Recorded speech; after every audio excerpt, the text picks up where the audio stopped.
A widowed duke hid to see how his fiancée treated his twins, until the maid— Before we begin this beautiful period romance story, tell me in the comments where you're listening from.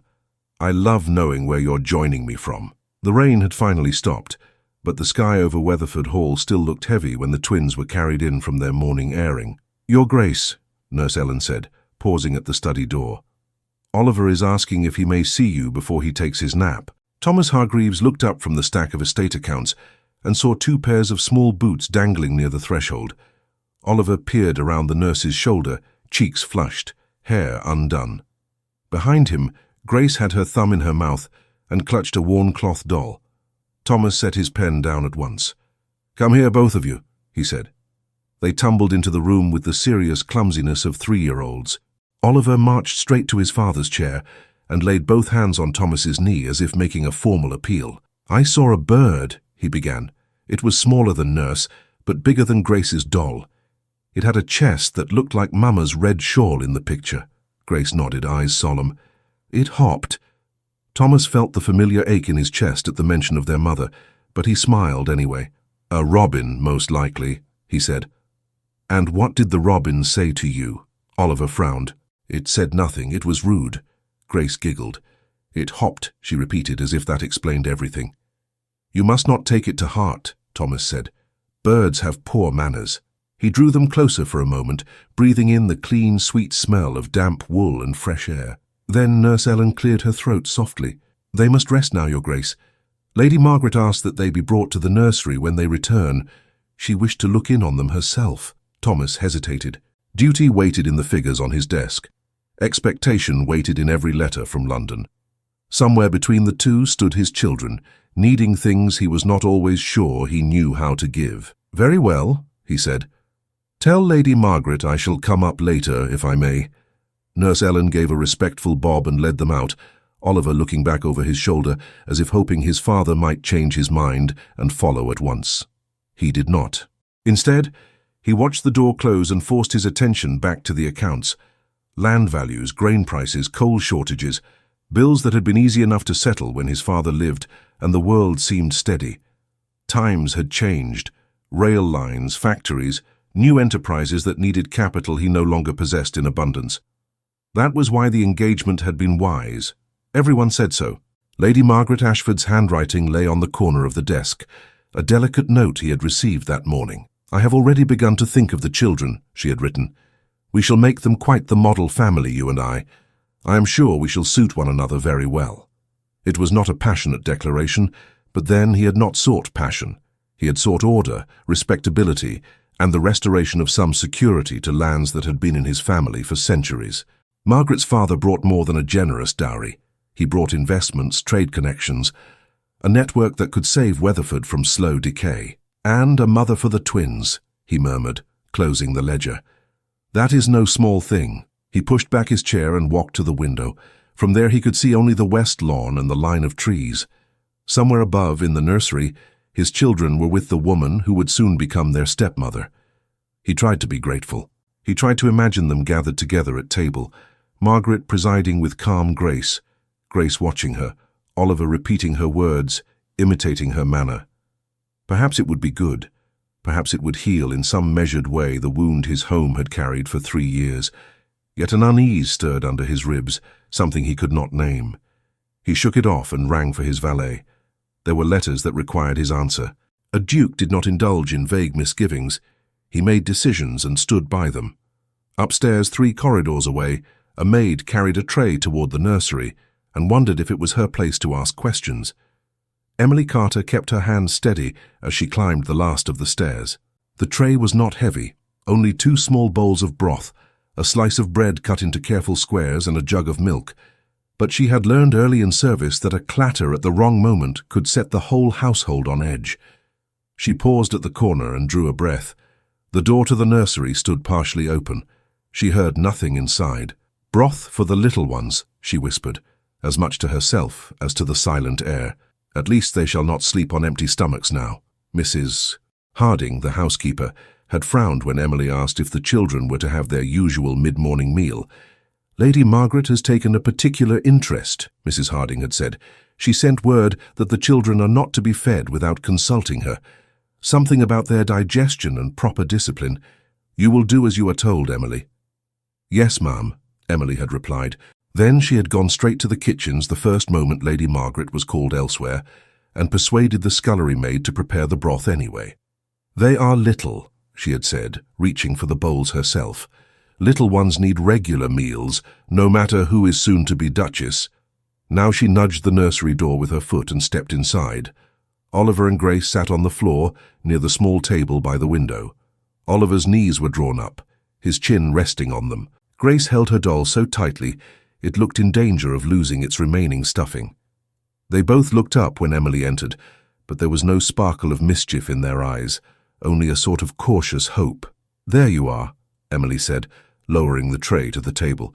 "I thought perhaps you might be hungry." Oliver stood at once. "We are," he said simply. Grace nodded.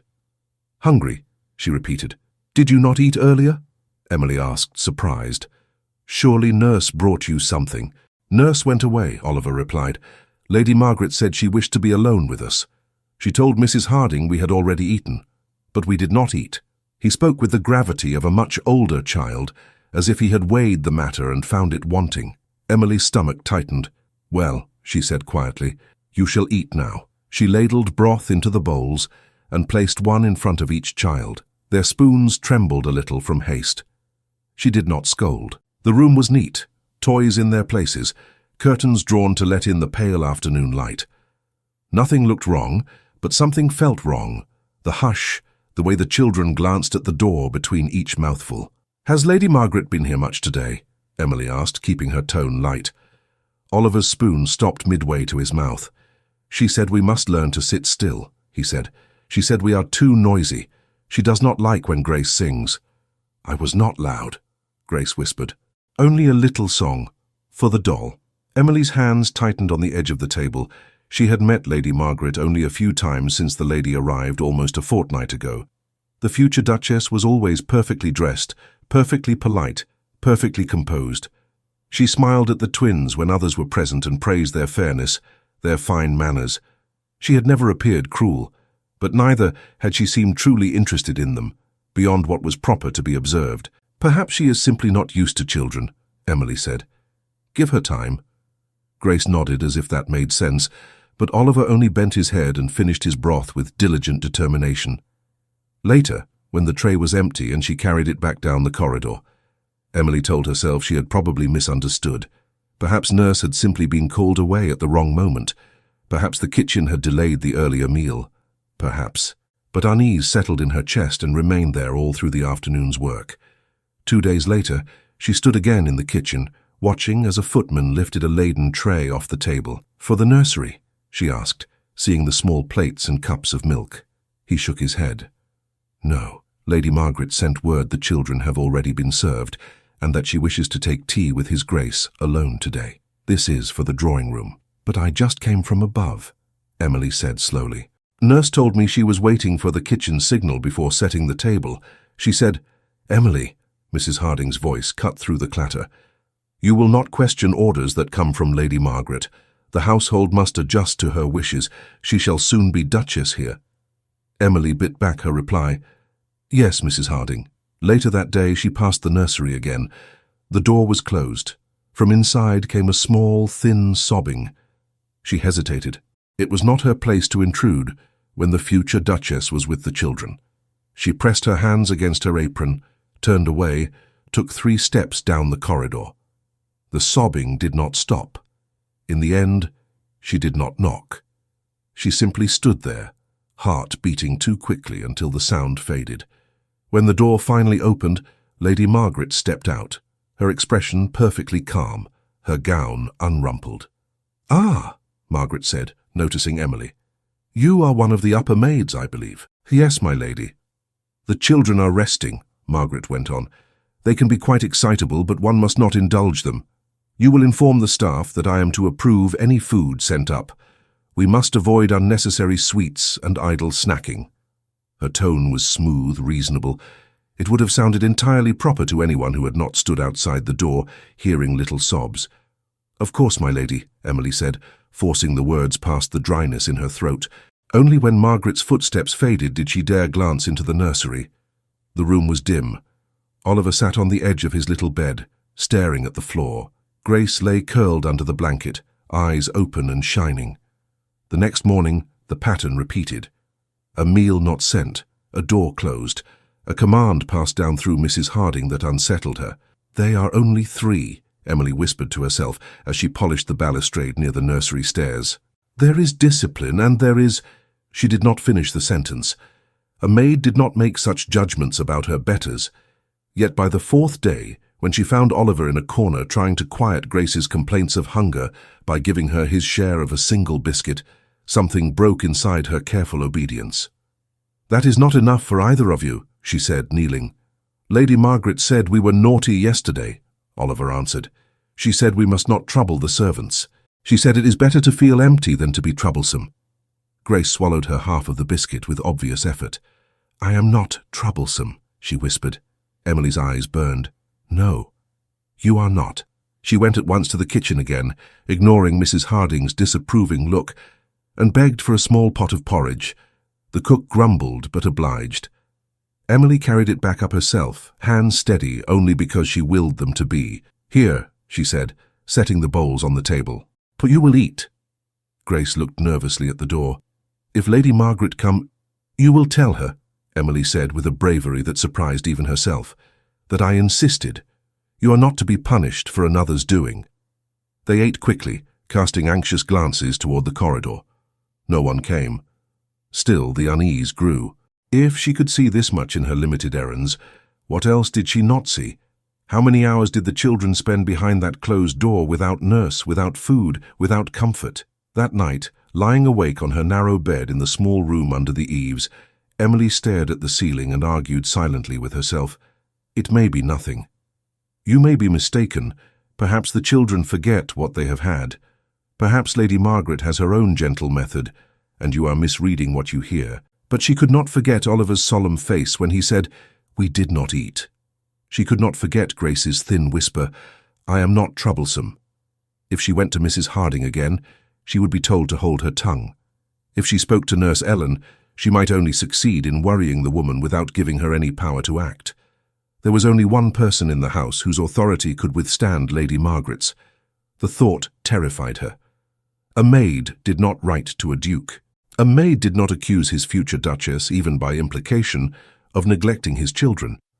If she were wrong, she would not merely lose her position, she would be marked as a troublemaker, and no other house would take her easily. "But if I do nothing," she whispered, "I shall be marked by my own conscience, and I must live with that always."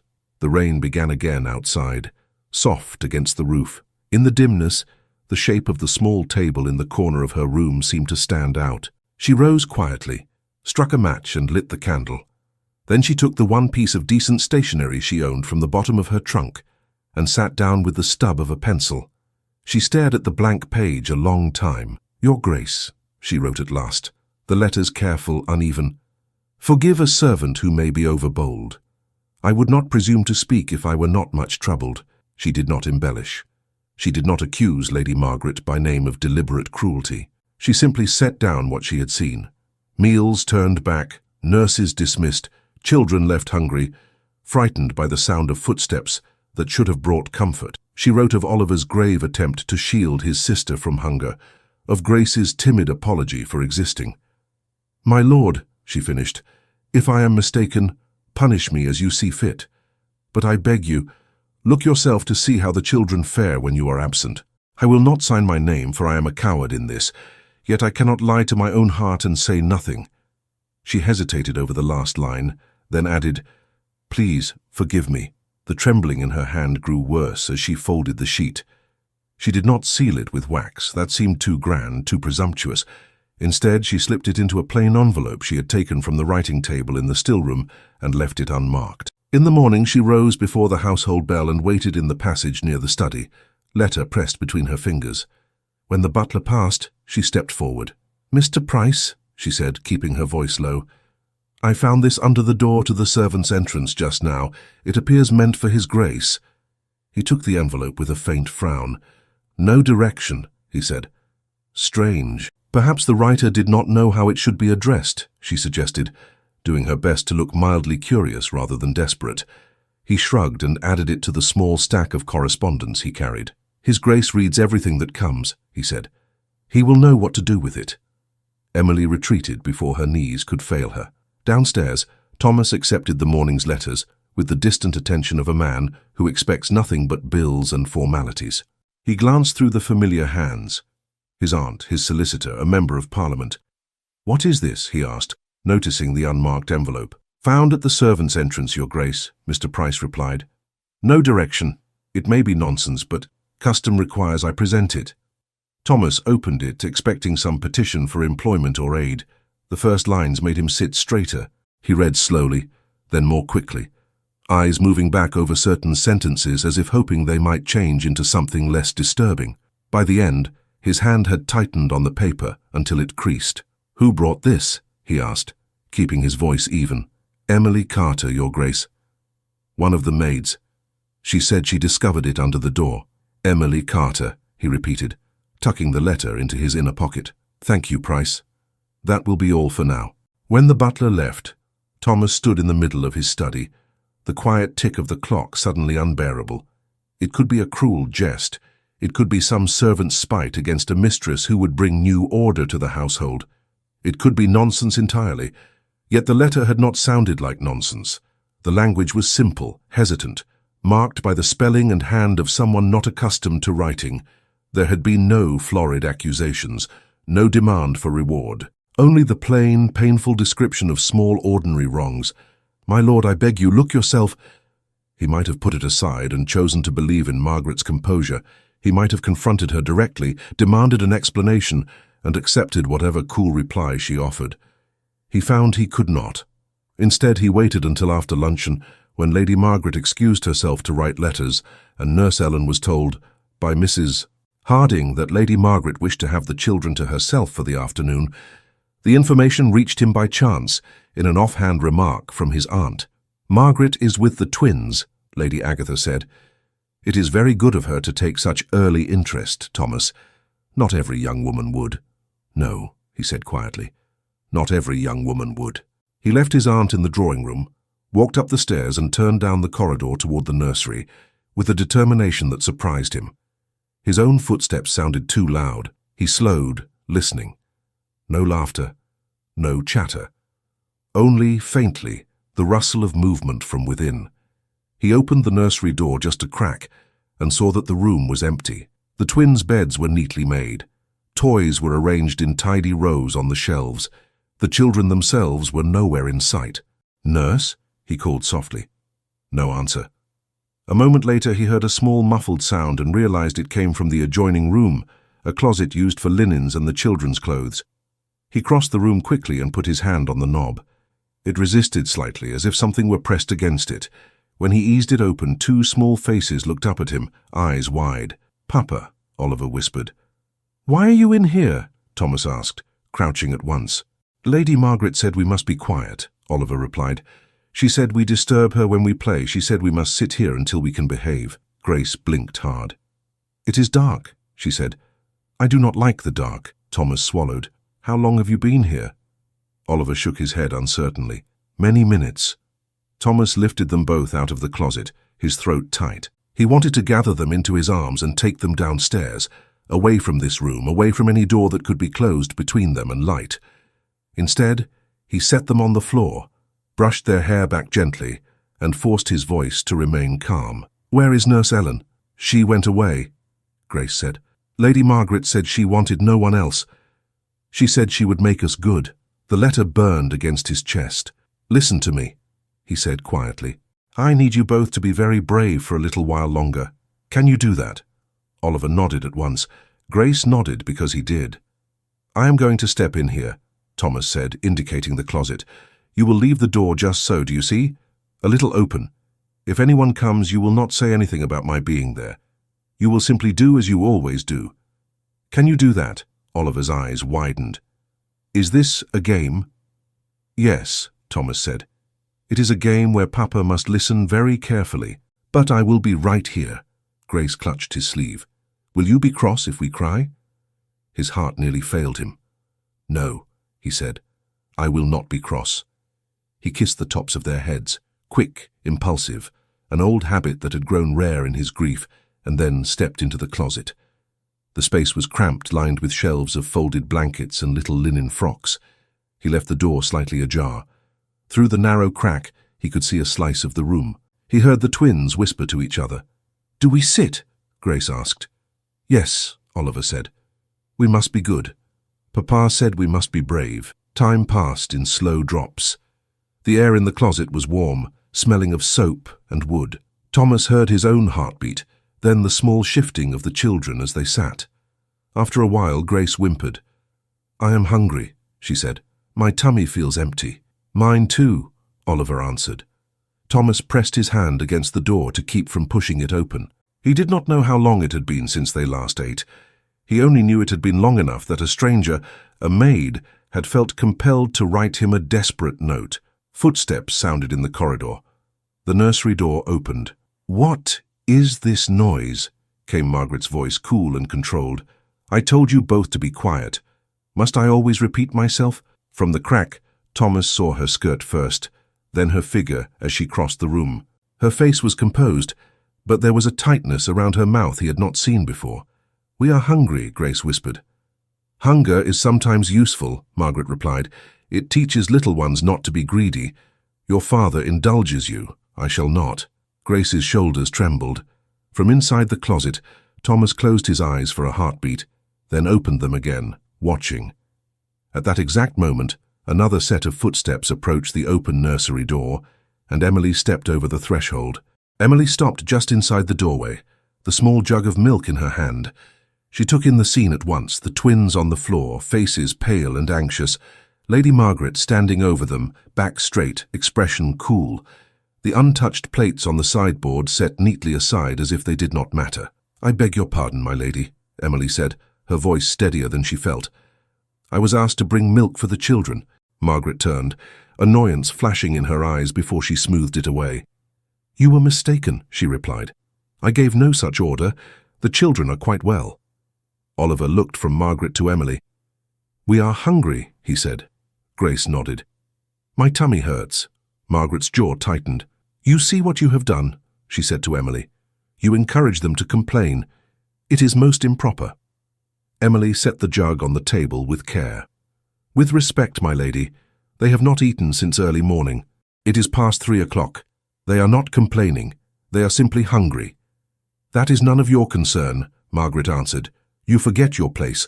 The upbringing of these children is my duty now, not yours, not the servants'. Certainly not a maid who has been here scarcely a year." She turned back to the twins. "You will not say you are hungry again. It is a tiresome word. You will sit quietly until I am ready to have you downstairs." Grace's mouth wobbled. "But I am—" "That is enough," Margaret snapped, the sharpness breaking through. "You will be silent. Do you understand me?" The quiet in the room grew heavy. Oliver's face went rigid with effort as he tried not to cry. Something in Emily gave way. She stepped forward, heart pounding. "My lady," she said, "you must not speak to them so. They are only little." Margaret turned slowly. "You forget yourself, Miss Carter, is it?" "Yes, my lady. Emily Carter." She swallowed. "Forgive me, but I cannot stand by and listen. They are children. They have done nothing wrong." "They are ill-mannered and indulged," Margaret replied. "They have been allowed to rule this house since their birth. It is time they learned obedience. I will not have my authority questioned by staff. You will leave at once." Emily did not move. Her eyes went to the twins. Grace's shoulders were shaking now. Oliver had taken her hand and held it tightly, as if he could make her braver by sheer will.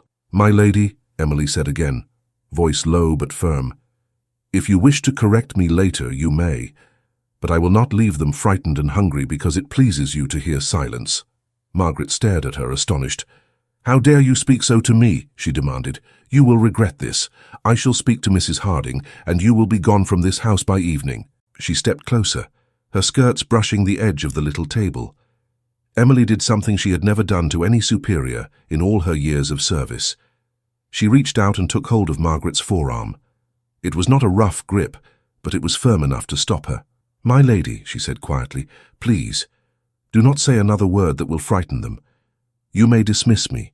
You may have me turned away without a reference, but you must not make them believe they are a burden." Margaret's eyes widened in outraged disbelief. "Remove your hand at once." "I will," Emily replied, "when you step back from them."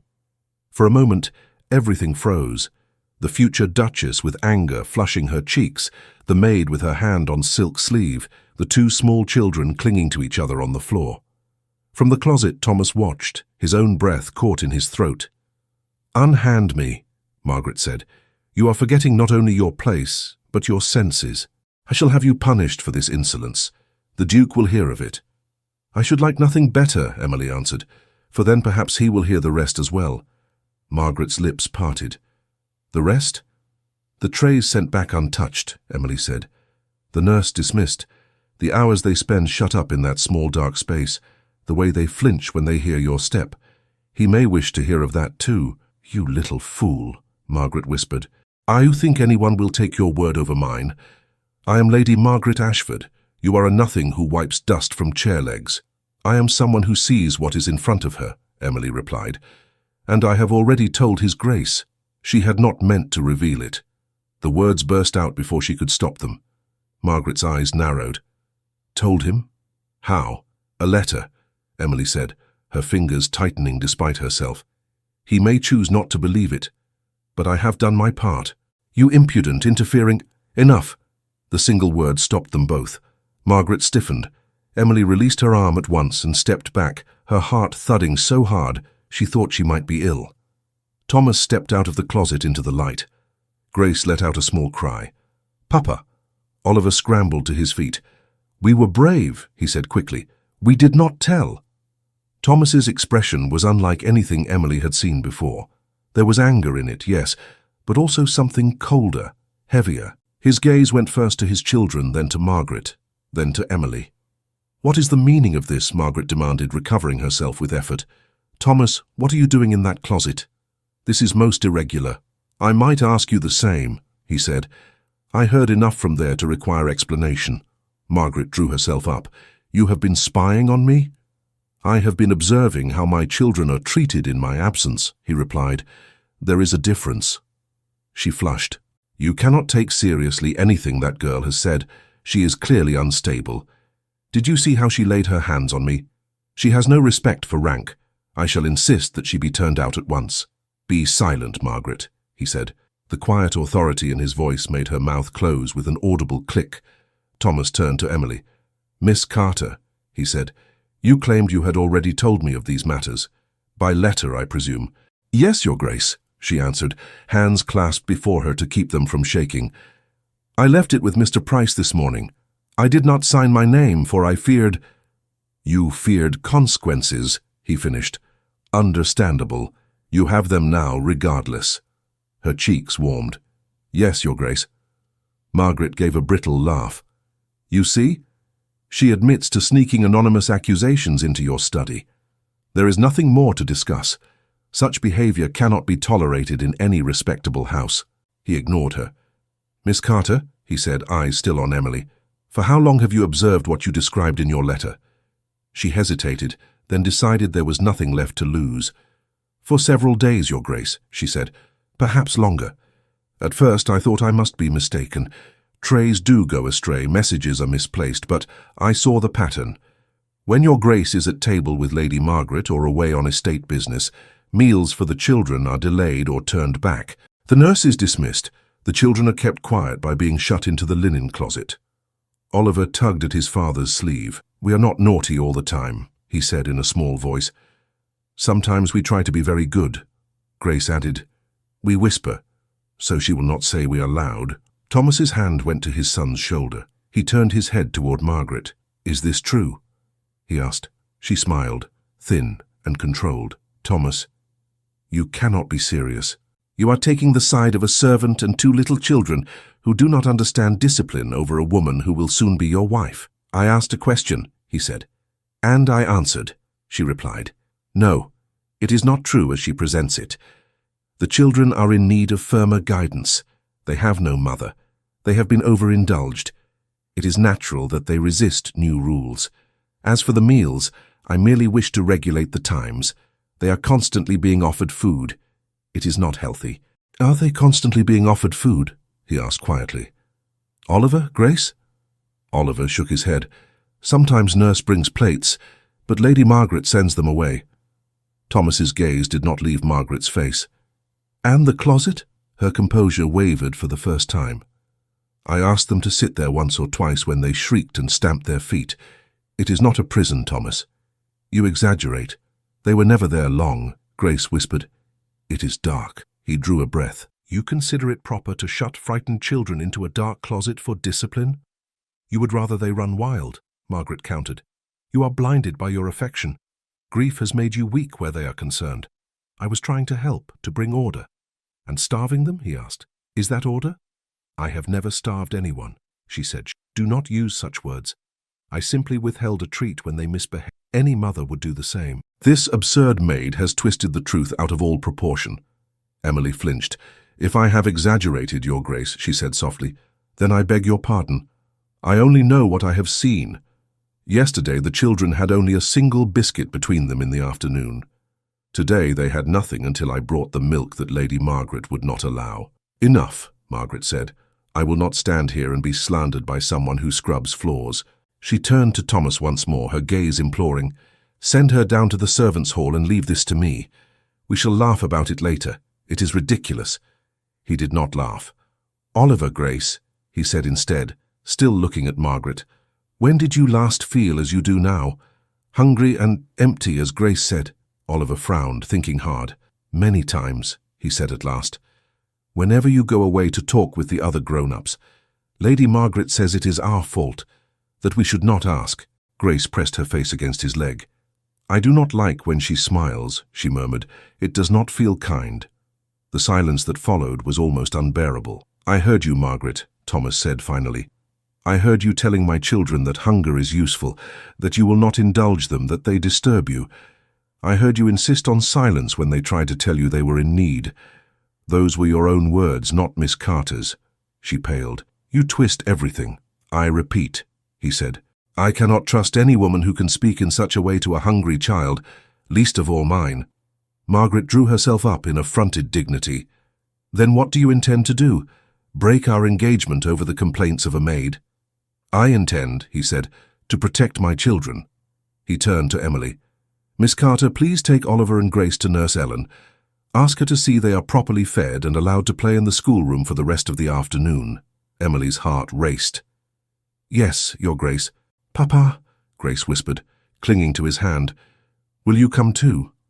I shall join you very soon, he said, bending to her. Go with Miss Carter for now. You are safe. She nodded slowly and allowed Emily to take her hand.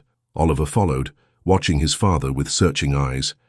Emily led them out, aware of Margaret's hostile stare on her back. In the corridor, Oliver looked up at her.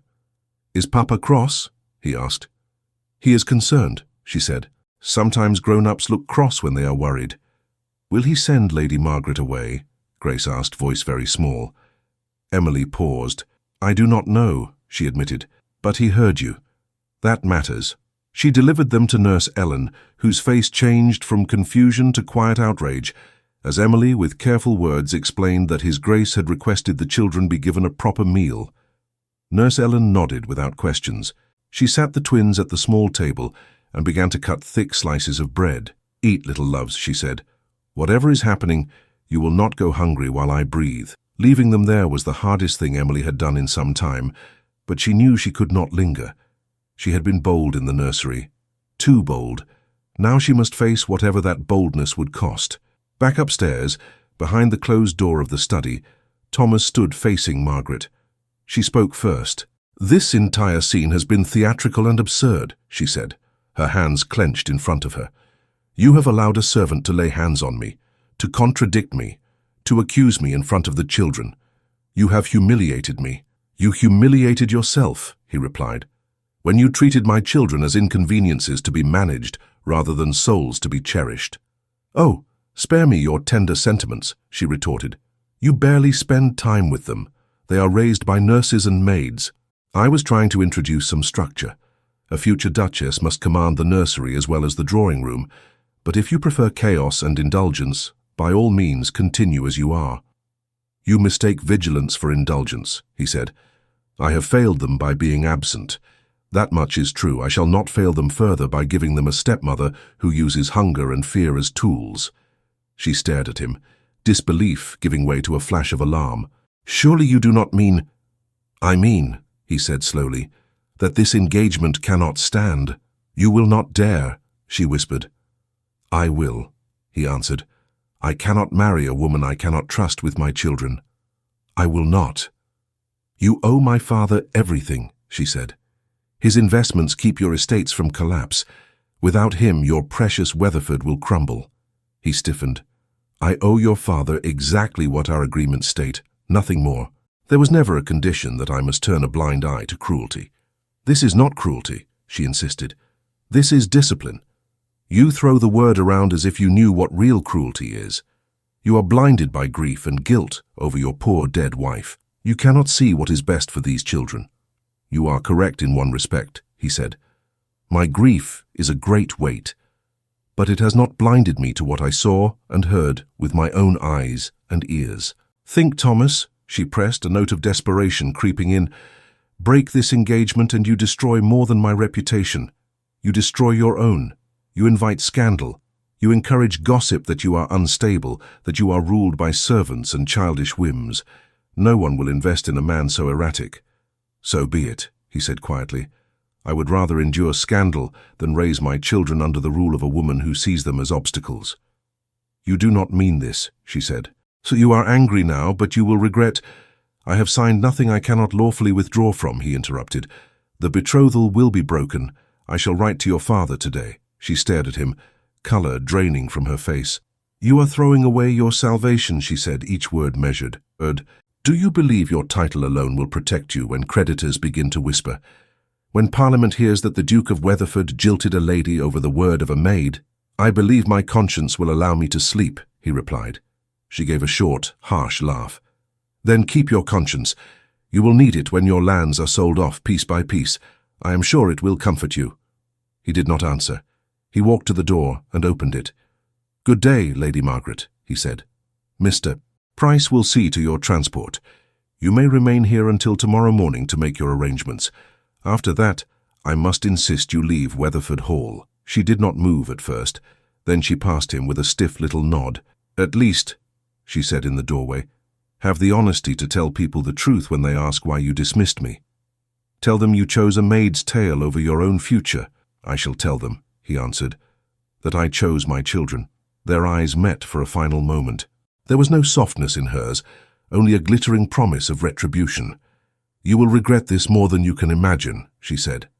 She swept down the corridor, skirts whispering against the polished floor.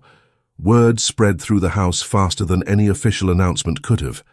By evening, every footman, maid and scullery girl knew that the engagement with Lady Margaret was broken and that she would be leaving. Whispers followed in her wake as trunks were packed and orders given in clipped tones. No one dared speak to her unless required, but they watched. In the servants' hall, Emily sat alone at the end of the table, her bowl of stew untouched. You look as if you have seen a ghost, one of the kitchen maids murmured. Leave her, another whispered back. She is the ghost.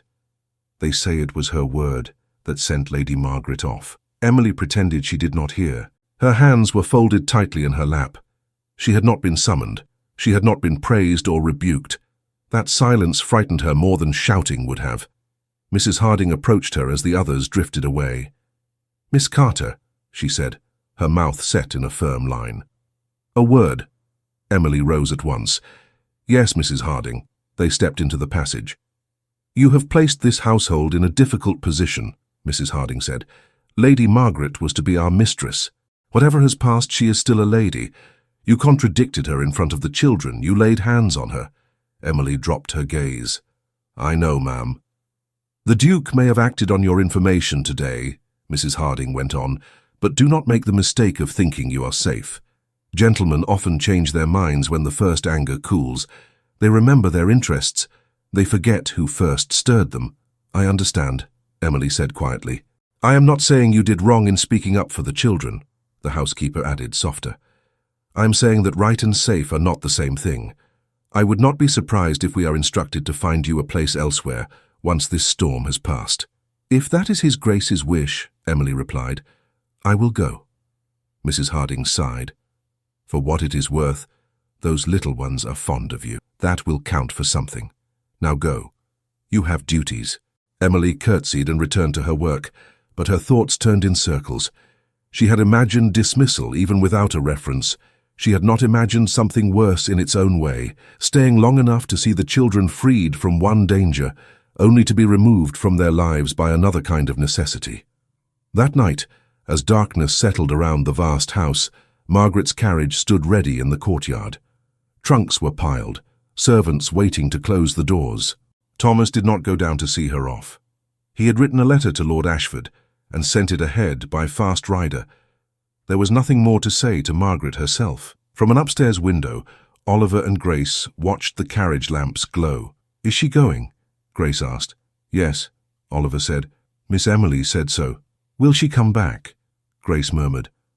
Thomas stepped up behind them. No, he said. She will not. They turned at once and pressed themselves against him. Will we get another lady? Oliver asked. To be our mamma. The question struck him like a physical blow. Not for a long time, he said. Perhaps not ever. You have me. You have nurse. You have Miss Carter. That is enough for now. Grace nodded sleepily. I like Miss Carter, she said. So do I, Oliver added. He kissed their heads and sent them to bed, then returned to his study. He found no peace there. The letter to Lord Ashford lay on the desk, a copy made by his own hand for his records. It was polite, restrained, very clear. He cited differences of principle regarding the care of the children and expressed regret. He did not mention the closet. He did not mention hunger. There were some truths that would serve no purpose in being shared more widely than necessary. He sat behind his desk and stared at the ledgers. Even if Lord Ashford accepted the broken engagement with outward civility, the consequences were obvious. Investments withdrawn. Promised funds withheld. Partnerships quietly dissolved. In a world where reputation and credit were intertwined, a duke known to break his word could not expect easy terms from bankers. He had chosen. He would not unchoose. A knock sounded at the study door. Come in, he said. Mr. Price entered, his face unusually grave. Your Grace, Mr. Collins has arrived from London. He says the matter is urgent. So late? Thomas glanced at the clock. Send him in. Moments later, Mr. Collins, his solicitor, stepped into the room, shaking off his coat. My apologies for the hour, he said, but I thought you would prefer this not wait until morning. What has happened? Thomas asked. I have received a communication from Lord Ashford's lawyers, Mr. Collins said, opening his leather case. They have chosen to interpret your breaking of the engagement as a breach of conditions tied to the principal investment contract, and they state their intention to withdraw not only future funds, but to call in certain obligations at once. If they proceed as written, Your Grace, Weatherford may face a financial crisis from which it cannot recover. Thomas sat very still. Explain, he said. Mr. Collins placed a folded document on the desk. Lord Ashford's lawyers argue that the engagement was, in practice, part of the consideration for the investment. They call it mutual expectation of alliance. They claim that by breaking the betrothal, you have undermined the basis of trust on which the contract rests.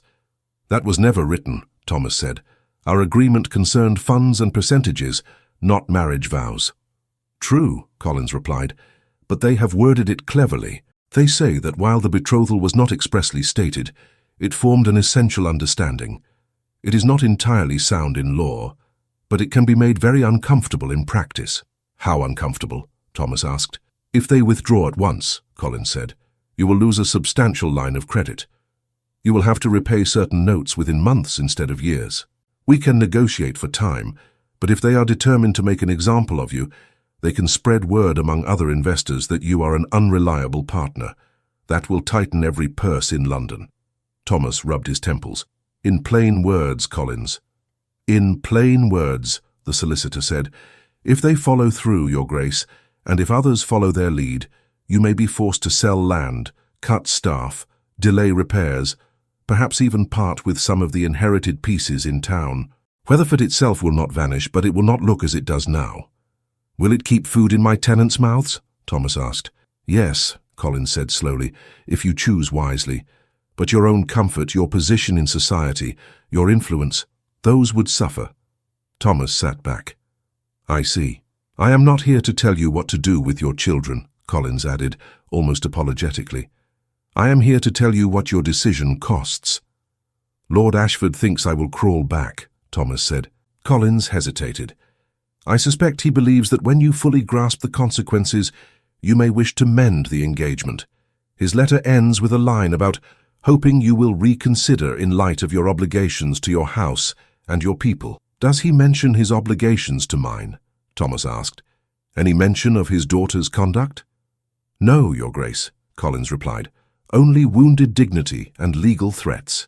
Thomas examined the document again, though the words blurred. He imagined Margaret's cool smile, her hand dismissing a tray, her voice telling his children that hunger was useful. Prepare an answer, he said at last.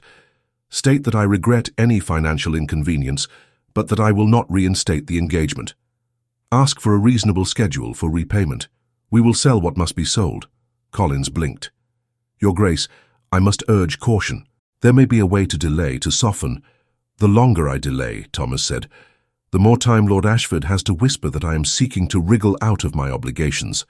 No, let him see that I understand the price and do not flinch. Collins gave a small, reluctant nod. Very well, I shall draft it tonight and bring it for your signature in the morning. Thank you, Thomas said. You have always served Weatherford faithfully. I will trust your judgment on the wording. But be clear, there will be no reconciliation.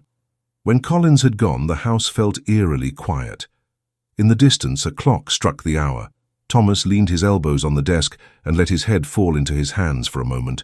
You have chosen, he told himself. Do not look back. The days that followed did not allow him to forget the choice for a single hour. Within a week, polite letters arrived from 2 other investors, expressing concern over rumours of instability at Weatherford. An invitation to a parliamentary supper, once taken for granted, was regrettably postponed.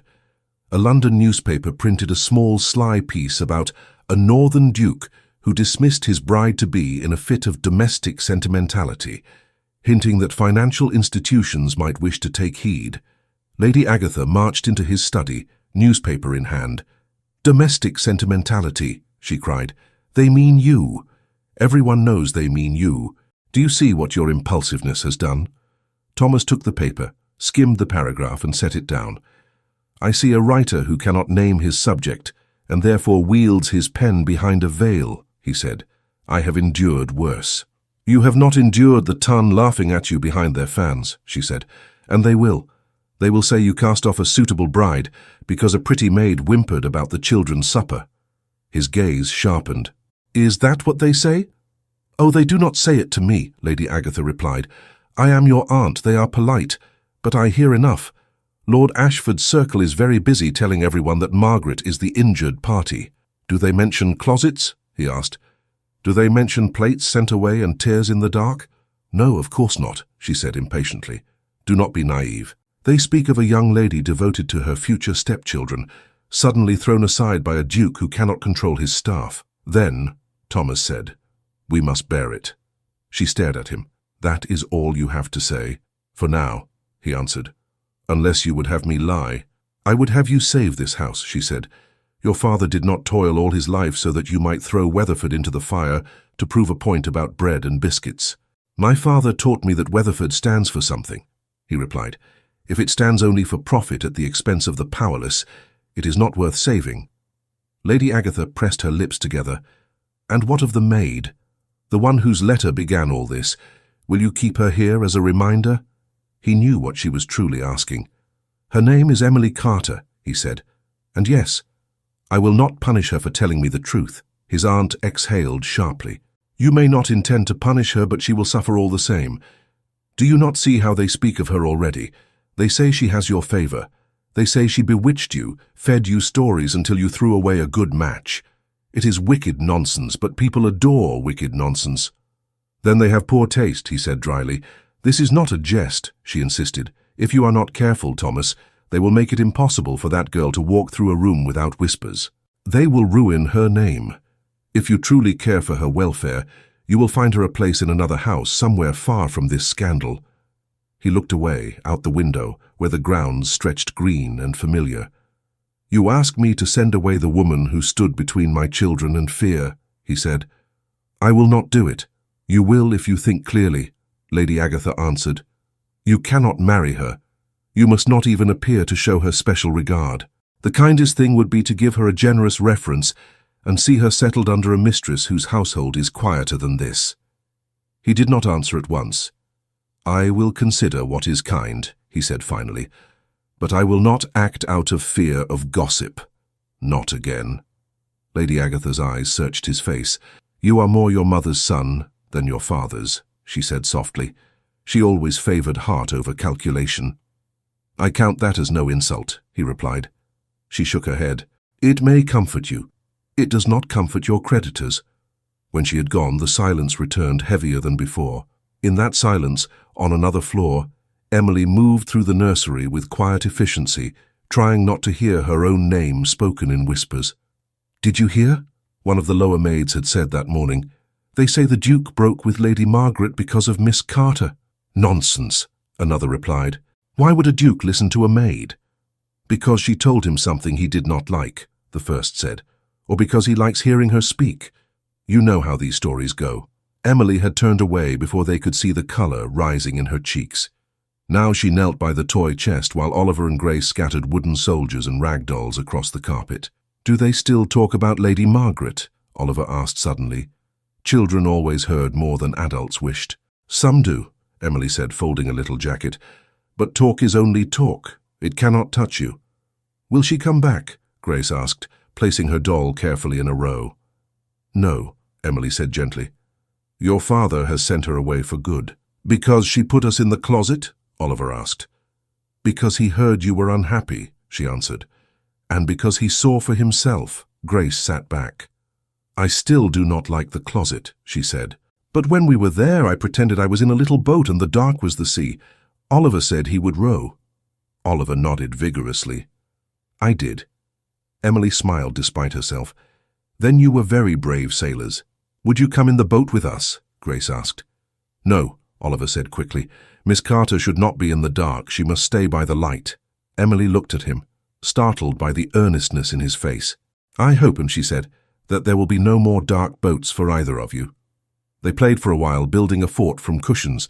When the game grew noisy, Emily glanced toward the door, a reflex born of recent days. No one came to shush them. No one knocked to demand silence. The house was tense, but the nursery, for the moment, was a little island of laughter. Later, as she helped Nurse Ellen settle the twins for their rest, the nurse shook her head. "I never liked that lady's eyes," she murmured. "Too cool by half when she looked at them. I blame myself for not seeing sooner."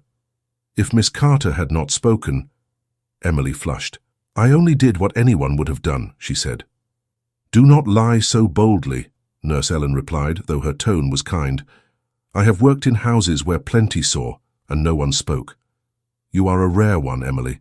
Rare trouble, perhaps," Emily said under her breath. The nurse hesitated. "Have you heard what they are saying?" "I hear enough," Emily admitted. "They say you turned his head," Nurse Ellen said. "They say you are the reason he broke with Lady Margaret." Emily's hands stilled on Grace's blanket. "That is not true," she said quickly. "His Grace made his own choice. I only told him what was happening. I never asked him to take any particular step." "I know," Nurse Ellen said. "But the world does not care what we know. It likes a story with a villain and a temptress. Just be cautious, child. The higher folk look for someone to blame when things go wrong. It is seldom one of their own." "I have been cautious all my life," Emily said softly. It did not help much. She left the nursery with a weight pressing on her chest that had nothing to do with trays or blankets. At supper in the servants' hall, the mood was strained. Some avoided her entirely. Others stared with undisguised curiosity. A footman leaned over from the next bench, voice low. "Is it true, White?" he asked. "Did you write to His Grace behind Lady Margaret's back?" Emily looked at him. "I wrote to His Grace about the children," she said. "Their welfare is his concern." "And now Lady Margaret is gone," he said, "and Lord Ashford is in a fury. I heard Mr. Price say so. No one says it outright, but we all know who lit the match. Do you think I should have kept silent?" she asked. He shifted.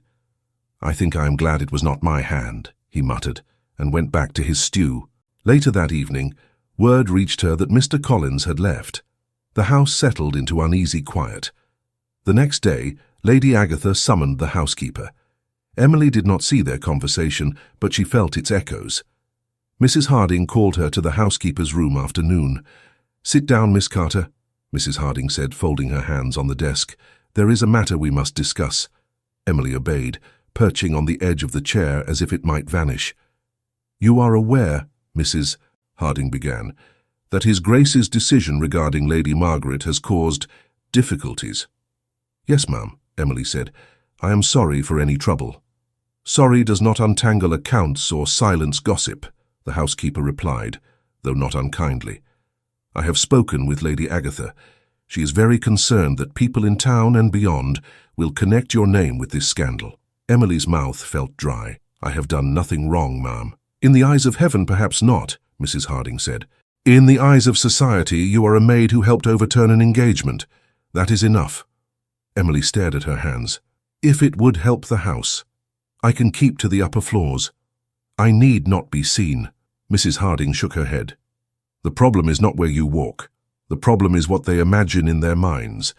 Lady Agatha believes, rightly I fear, that as long as you remain here, certain tongues will insist you hold some special sway with His Grace." "I do not," Emily said quickly. "I spoke to him twice today only to ask about the children's diet." "I know," Mrs. Harding said, "but the world prefers stories to facts. Lady Agatha has suggested, and I must admit I see the sense in it, that it might be better for you to seek a position elsewhere." The words fell like stones. "I am to be dismissed," Emily said, keeping her voice as steady as she could. "We would not call it dismissal," the housekeeper said. "You have served well. You would receive an excellent reference. There is a cousin of Lady Agatha's in Bath, who maintains a respectable household. She often requires reliable upper maids. I would write to her on your behalf." "And the children?" Emily asked before she could stop herself. "They have only just begun to feel safe." Mrs. Harding's expression softened. "They will be cared for. Nurse Ellen is devoted. His Grace has taken a closer interest. They are not without defenders." Emily swallowed hard. "Has His Grace asked for this?" Mrs. Harding hesitated. "Lady Agatha believes he will see the wisdom of it when presented with the facts. Sometimes gentlemen must be guided to what is best, especially when they are under strain. She intends to speak to him this evening." "So he has not yet agreed," Emily said quietly. "Do not cling to false hope," Mrs. Harding replied. "You know as well as I that when the family decides something is necessary, the servants must adjust. This is not punishment, Emily. It is precaution." "It feels very much like punishment," Emily murmured. "You will have time," the housekeeper said, ignoring the remark. "A week, perhaps 2, while letters are exchanged. In the meantime, continue as usual. Do not speak of this to anyone. I would not have the household in turmoil." "Yes, ma'am," Emily said. She left the room with her head high until she reached the back stair. There, where no one could see, she sat down on the step and pressed her hand to her mouth. Bath. Another house. Strange faces. New children, perhaps, or none. Another life begun from the beginning because she had dared to love 2 small souls too much. In the days that followed, nothing outward changed. The bell rang as always. Trays went up and down. The twins laughed more easily. Thomas paced his study with Collins's letters in hand, but underneath it all, the decision seemed to gather itself like a storm. One evening she passed the open door of the drawing-room and heard Lady Agatha's voice. "You must think of the family, Thomas. You must think of appearances." "There are more important things than appearances," he replied. "Not in London," she said. "Not when men like Lord Ashford hold your reputation in their ink-stained fingers. I am not asking you to turn cruel. I am asking you to be wise. Find the girl a place where she will not be torn to pieces by malice. It is for her own good." Emily hurried away before she could hear more. That night, alone in her small room, she took out her one suitcase and set it on the bed.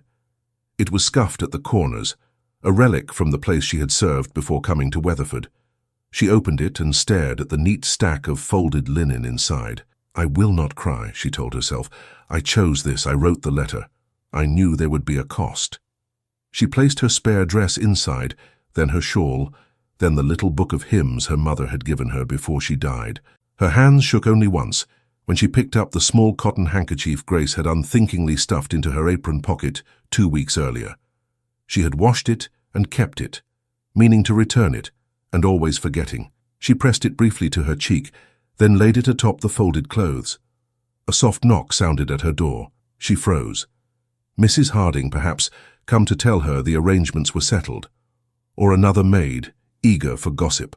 Her heart gave a strange, painful leap. She wiped her eyes with her sleeve, smoothed her hair, and crossed the narrow space. For a moment her hand rested on the latch, steadying itself. Then she drew a breath, turned it, and opened the door. Thomas stood in the doorway. He had no coat on, only his shirt sleeves and waistcoat, as if he had left his study in some haste. For a moment, they simply looked at one another, both surprised, both searching the other's face for a clue. "Your Grace," Emily said quickly, stepping back. "Forgive me, you thought it might be Mrs. Harding," he finished quietly, "or Lady Agatha, someone come to tell you your fate." She lowered her eyes. "I did not presume to think your Grace would visit the servants' floor." "I do so too rarely," he said. "May I come in?" She startled at the question. "Of course, Your Grace." He stepped inside and closed the door behind him. The little room seemed to shrink around them. His gaze went at once to the open suitcase on the bed, the folded dress, the neatly placed shawl. "So," he said, "it is true."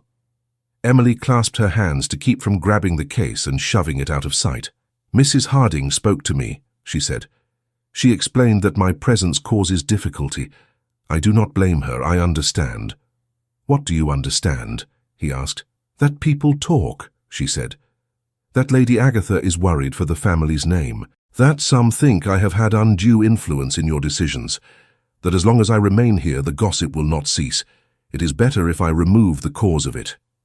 "This is how they described you?" he asked. "As a cause to be removed?" "They did not say it so plainly," she replied, trying to smile, "but that is the sense." He took a step closer, then stopped, as if remembering where he was. "And you were packing to go?" he asked. "Yes, Your Grace," she said. "Mrs. Harding believes she may find me a place in Bath. It is a respectable house, she says. I will be grateful for any recommendation she gives." "And you would simply go," he said, "without a word to me." "What word could I offer?" she asked quietly. "It is not my place to argue my value to this house. You have burdens enough without listening to the begging of a maid. I wrote you once. That was already too bold. I will not trouble you again." He looked at the suitcase, then at her face. "You trouble me by leaving," he said. She blinked. "Your Grace, do you believe," he asked slowly, "that I am so weak a man I must be protected from the very person who saved my children?" "That is not it," she said quickly. "They fear for you, not of you. They think if I stay, the tales will grow worse. They say people already believe that I hold some special place in your thoughts." "Do you?" he asked before he could stop himself. She flushed. "Your Grace, I would never presume." "I do not ask what you presume," he interrupted gently. "I ask what is true for you." She stared at him, mouth slightly parted, words tangled. "I care for the children," she managed, "more than is wise. I am fond of Nurse, and even of Mrs. Harding's scoldings. I respect you, Your Grace. I am grateful you believed my letter. Beyond that, my thoughts are my own. And if your thoughts did concern me more than is proper," he asked, "would you tell me?" She shook her head at once. "No, that would be the worst impropriety of all." He took a breath, as if steadying himself. "Miss Carter, Emily, what you did in that nursery, and before it, was an act of courage few in this house would have dared. You risked your livelihood to protect my children. That is not something I forget." "I did not do it to be remembered," she said. "I did it because I could not sleep at night if I did not." "Just so," he said. "And now they reward you by sending you away." "It may be a kindness," she said, though the word tasted bitter. "Perhaps in Bath no one will know my name. I can be only a maid again." "And Oliver? And Grace?" he asked. "Will they simply forget the maid who taught them to trust again? Shall I explain to them that Miss Carter was removed for the sake of appearances?" "You need say nothing," she replied. "Children forget quickly. New routines, new faces, they will adapt. You believe that? He asked. She hesitated. I hope it for their sake. If they cling to what is lost, it only hurts them. He studied her for a long moment. Emily, he said, do you wish to go? She opened her mouth, closed it, then forced herself to answer honestly. No, Your Grace, she whispered, I do not. He exhaled as if some knot inside him had loosened. Then you shall not, he said. She looked up sharply. It is not so simple. Lady Agatha, is my aunt not my sovereign, he said. Mrs. Harding is my employee, not my commander. This house bears my name. The decision is mine. They speak of scandal, she said, of your reputation. If I stay, they will go on saying you dismissed Lady Margaret for my sake. They are wrong, he said. I dismissed Lady Margaret for my children's sake. If the truth is too dull for them, let them invent prettier lies. I will not build my household on those lies. She swallowed. You do not fear what they say about me? I fear, he said slowly, that their words will wound you. I do not fear their judgment of me. That is very noble, Your Grace, she said. But noble thoughts do not mend accounts or open doors in town. No, he agreed, they do not. But neither does cowardice mend a man's soul. He moved to the single chair beneath the small window and sat, as if trying to seem less imposing. Come, he said quietly. Sit. We must speak plainly, you and I. She obeyed, perching again on the edge of the bed, her hands twisting in her lap.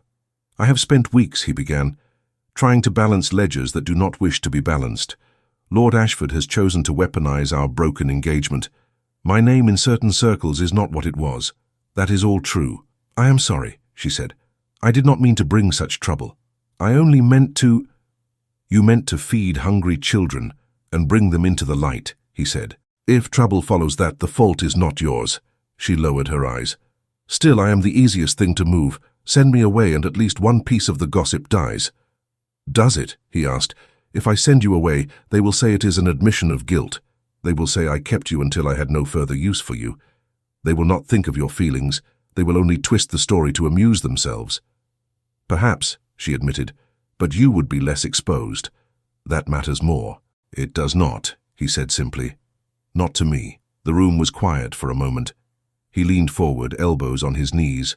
When I hid in that closet, he said, I expected to find either that the letter was false or that Margaret's temper was merely sharper than I had noticed.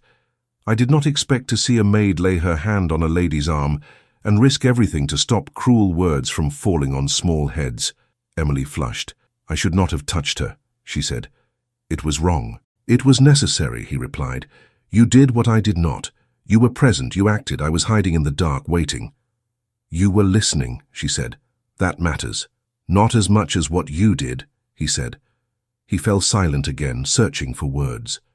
She watched him, uneasy. Why have you come, Your Grace? She asked at last.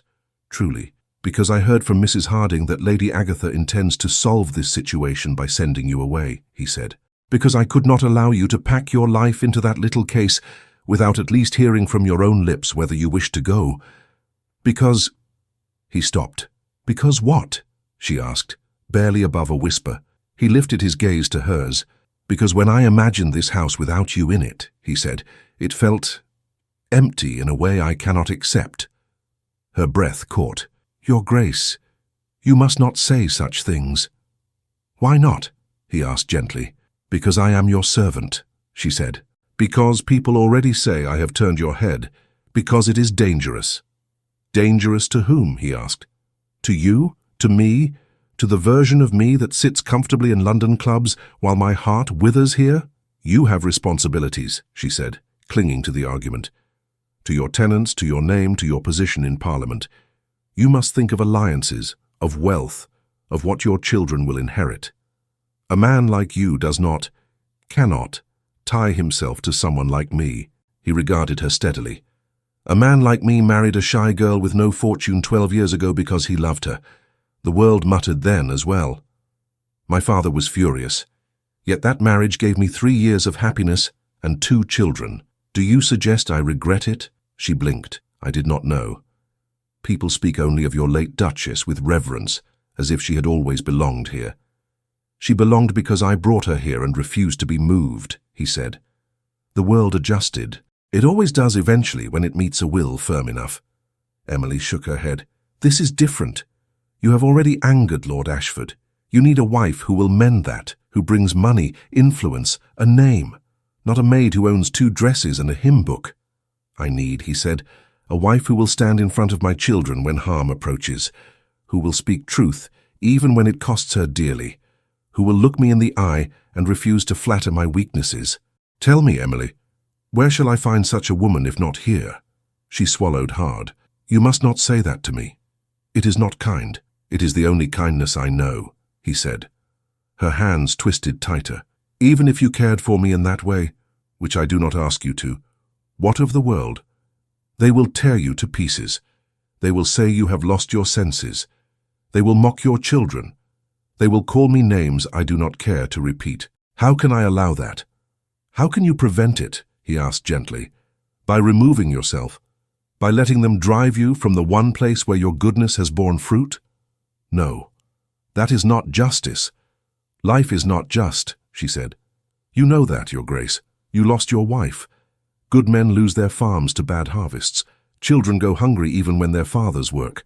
Justice is not part of the bargain. Perhaps not, he said, but I can decide whether I lend my hand to injustice. Sending you away because others lie about you would be exactly that. You're not responsible for me, she said. You have done enough by believing me. He rose slowly and took one step closer, stopping within arm's reach. Emily, he said, his voice low, I am responsible for what kind of man I become. That includes how I treat the woman my children now love, almost as much as they love me. She drew a shaky breath. They will love whoever is kind to them. They will not, he said. They are no longer so trusting.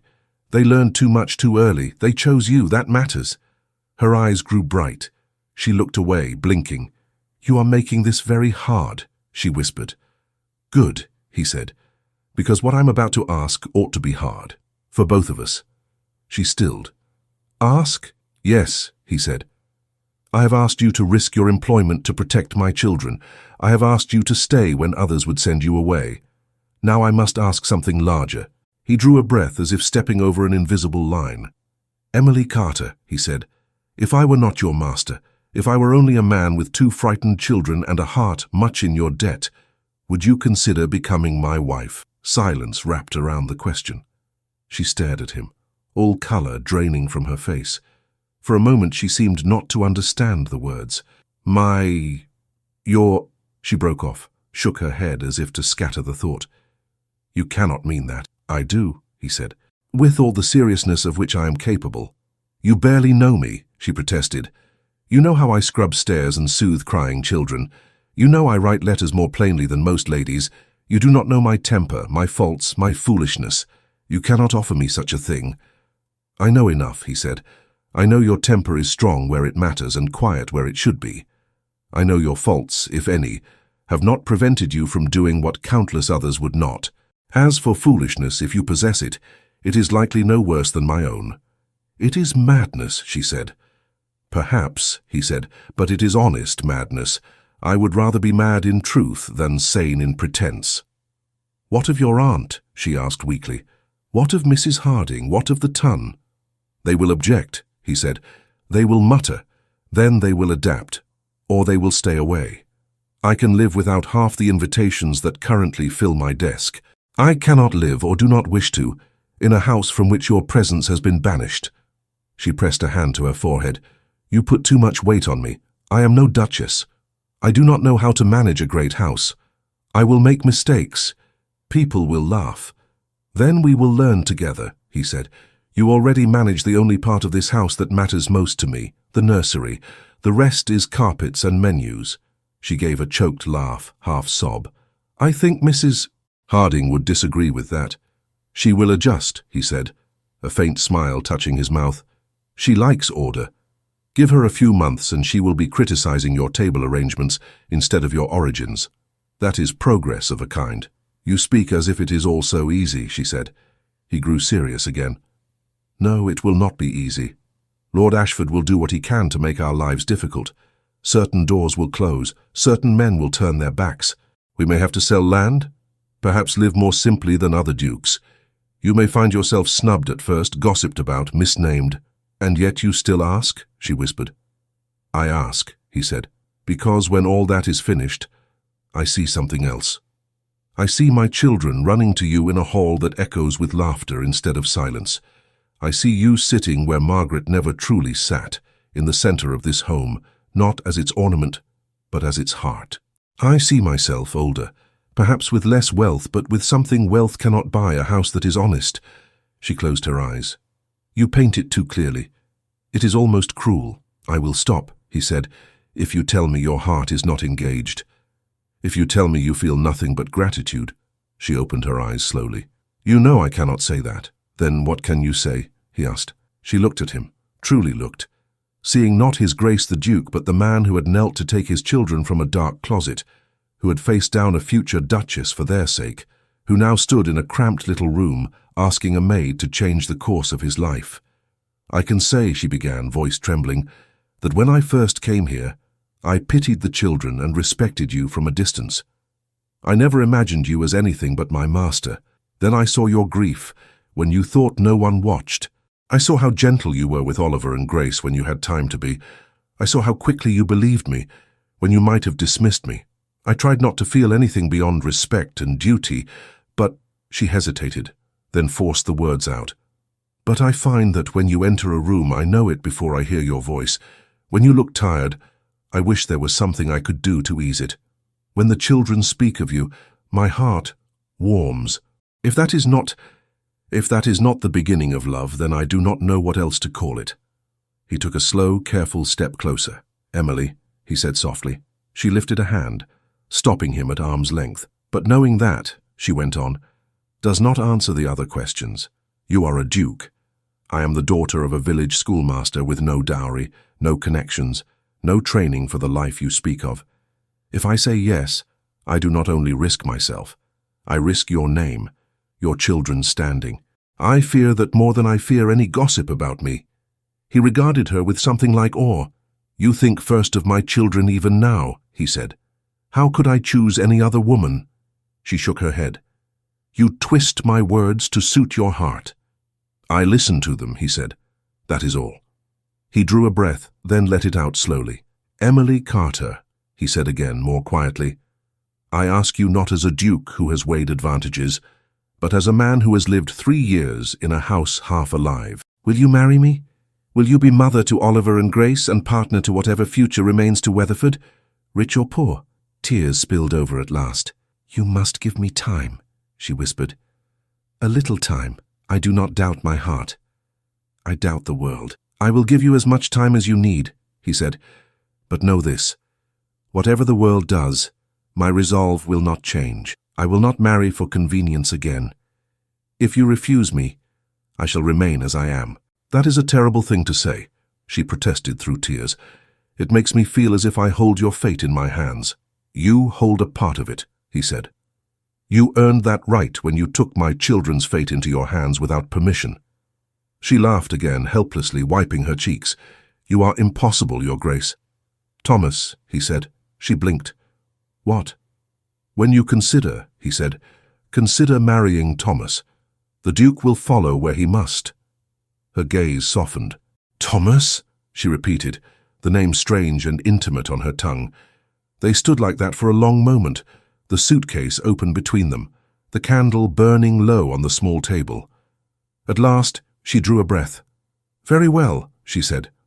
"I will think on it. But I warn you, my answer will not be guided by what makes life easier. I seem to have lost the knack for that."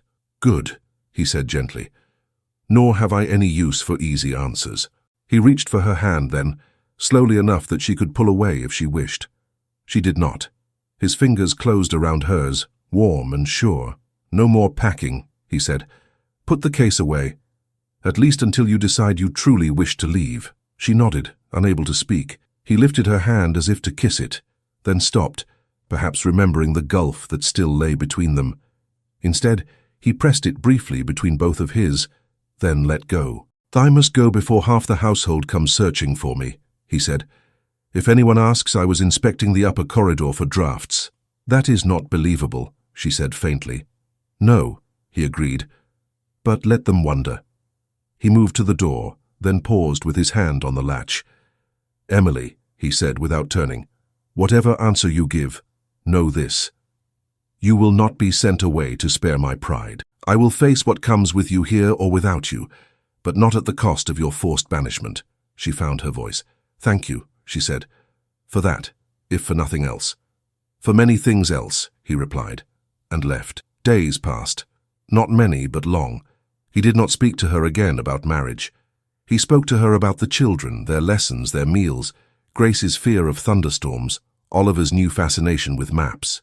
He joined them in the nursery more often, sitting on the floor in his shirt sleeves, letting wooden soldiers fall in untidy ranks.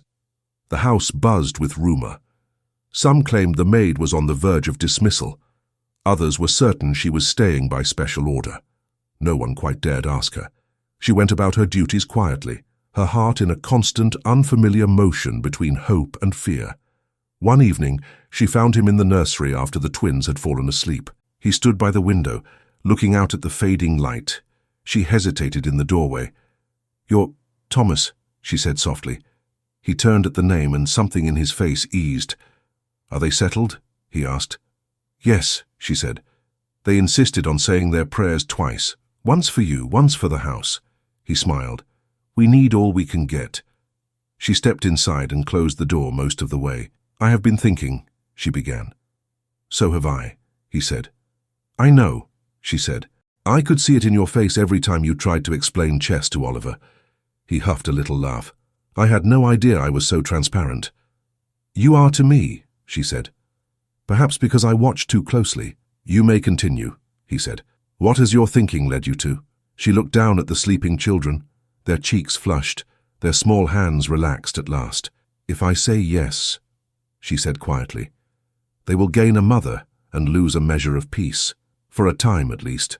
Our lives will be examined, judged, spoken of by people who know nothing of us." "Yes," he acknowledged. "If I say no," she went on, "they will keep their duke and their nursery maid and their quiet routine. You will be free to seek a more suitable bride, one who brings money and allies. They may even grow to love her in time." "Perhaps," he said. She looked up. "Which of those futures do you truly want for them? If you could strip away pride and romance and all the wildness of heart, what would you choose as their father?" He answered without hesitation. "I would choose," he said, "the future in which they are loved by someone who has already proved she will suffer for their sake." Her eyes filled again. "You make it very difficult to be cautious." "Good," he said simply. She drew a long breath, as if stepping out onto ice. "Then I have my answer," she said. "If you still wish it, I will marry you, Thomas." For a moment he did not move. Then all the tightness left his shoulders at once. "Are you certain?" he asked. "No," she said honestly, "but I am brave enough to try." He laughed softly. The sound hushed for the children's sake.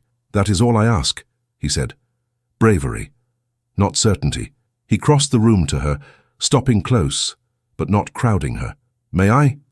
he began, then glanced at the cradles. "This seems a strange place for a declaration." "It is the only place it could be," she answered. "They are the reason we stand here at all." "Very well," he said. He took her hands in his and lifted them to his chest. "Emily Carter," he said, his voice low but clear, "you honor me more than you know. I will do my best to be a husband worthy of the courage you have shown." "And I," she replied, "will do my best to be a wife who does not let fear rule her." He smiled, a little unsteady. "May I kiss you?" he asked. She glanced at the sleeping children, then back at him, her cheeks warm. "Once," she said, softly, so as not to wake them. He leaned down and brushed his lips against her forehead. Nothing more. It was a brief, reverent touch, but it seemed to settle something deep inside them both. When he drew back, his eyes were bright. "We will speak to my aunt tomorrow," he said, "and to Mrs. Harding. There will be protests. I will answer them." "You need not. I will stand beside you," she said. "Even if I say nothing." "That will be enough," he replied. They stood together for a little while longer, watching Oliver and Grace sleep, two small forms breathing steadily in the soft light. Outside, the wind pressed against the nursery windows, but inside, for the first time in years, the house felt truly at peace. Lady Agatha did not sit down when she entered the morning room. She stood in the center of the carpet, like someone about to pronounce sentence. Thomas sat by the window. Emily stood near the door, hands clasped, wishing her heart would beat a little more quietly. "I have heard something extremely disturbing," Lady Agatha said. "Kindly tell me it is a misunderstanding." Thomas looked up. "That depends on what you heard." "That you intend to marry this girl," his aunt said, pointing one gloved finger in Emily's direction, as if she were an unexpected stain on the wallpaper. "Your maid. Her name is Emily Carter," he said evenly. "And yes, I intend to marry her." Lady Agatha stared, then let out a short, incredulous laugh. "You cannot be serious." "I am," he replied. "This is not a jest, aunt," he added, seeing her expression harden. "It is my settled intention."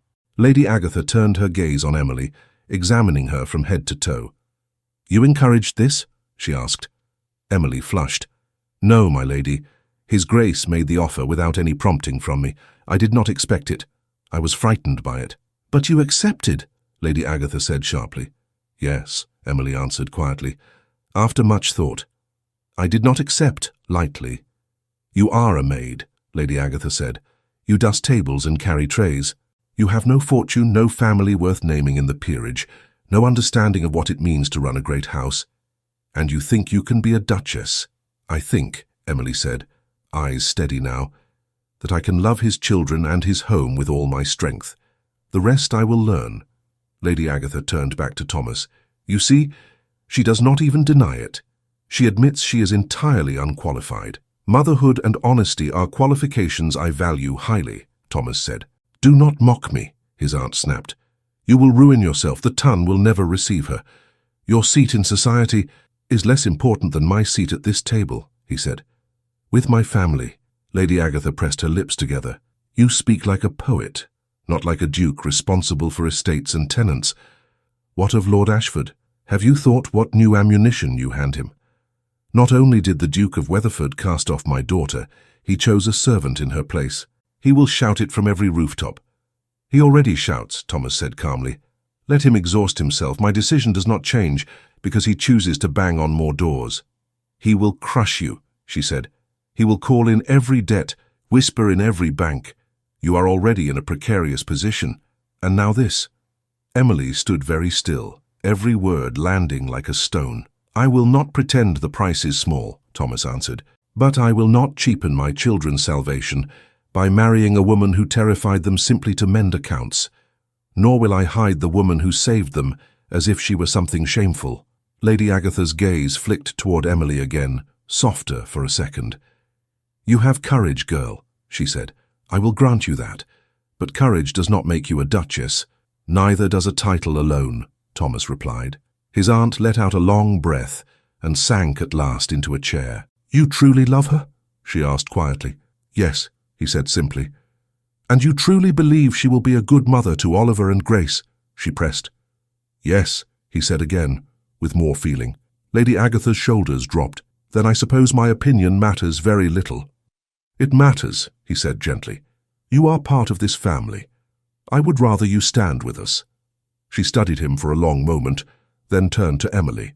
"You understand," she said slowly, "that once you marry him, you will be judged for every small misstep. They will say horrible things about your past, your motives, your intelligence. They will look for faults in your speech, your clothing, your smallest gesture." "I understand," Emily said. "I am frightened of it, but I have been frightened before. It did not stop me then." Lady Agatha's mouth twitched. "No, it did not."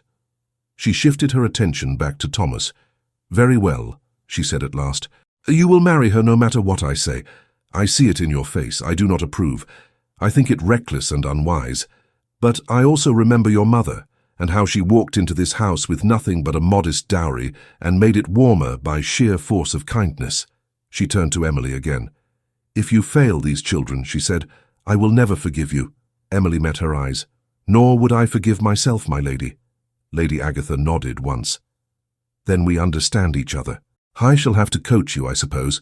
Someone must ensure you do not call a marquess sir and a bishop my lord. Heaven help us." A tiny, stunned laugh escaped Emily. "I will take any help you offer," she said. Lady Agatha sniffed. "Do not think I do this for you. I do it for the children and for the name on the door." "I know," Emily said softly. Thomas rose. "Thank you, Aunt," he said. You do more than you know. Do not thank me yet, she said briskly. We have not faced the worst of it. Lord Ashford has not even begun. She was right. Within days, a formal letter arrived from Lord Ashford himself, written in an elegant, angry hand. Is it true, he wrote, that you intend to ally your ancient name to a common servant? If so, you prove beyond doubt that my daughter has had a narrow escape. Nevertheless, I cannot allow your insult to stand unchallenged. I invite you to meet my representatives to discuss restitution and the adjustment of our financial affairs. Do not imagine you can flout both honor and prudence without consequence. Mr. Collins laid the letter before Thomas and Emily in the study. Emily had not expected to be included, but Thomas waved her to a chair. This concerns you as much as me, he said. You should hear it. Mr. Collins cleared his throat. They request a meeting in London, at Lord Ashford's club. I expect tempers will be high. You need not bring Miss Carter into such a viper's nest. I had not planned to, Thomas said calmly. Emily, you will remain here with the children. I will not expose you to their malice. I never thought you would, she said, though the thought of him facing that hostile room alone made her stomach twist. They discussed dates. They discussed possible outcomes. Collins advised caution. They have influence, he said. But you have something they lack, a reputation until now for integrity. You must lean on that. Do not allow them to twist this into a story of madness. Tell the truth as far as decency allows. How much truth? Thomas asked. I would not speak of closets, Collins said. You risk being painted as hysterical. But you may speak of grave differences in principle regarding the treatment of your children, and let that phrase hang where it will.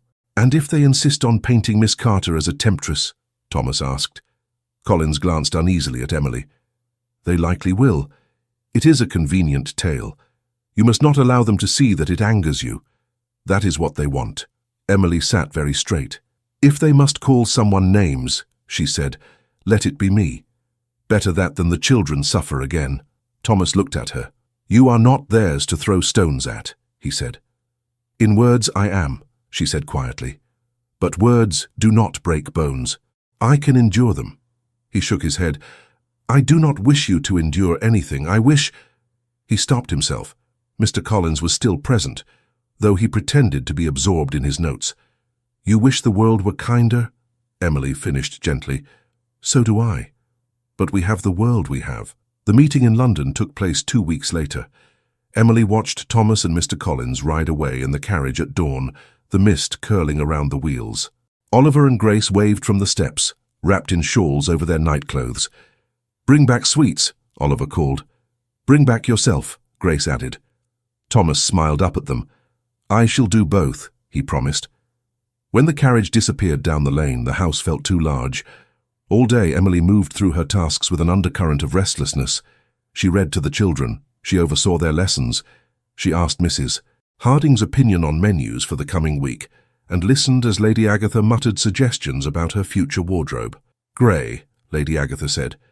You must have some grey silk. It is dignified. And proper lace. Not too much, or they will call you a peacock who bought feathers with borrowed money. I have never owned silk, Emily said in wonder, or lace. You will, Lady Agatha said briskly. If we are to show them you can wear a title, you must at least look like it. By evening, when the lamps were lit and still no word had come, Emily's nerves felt raw. She stood at the nursery window while Oliver and Grace built a tower of wooden blocks. Will Papa be cross when he comes home? Oliver asked suddenly. Why would he? Emily asked. Because people are being unkind, he said.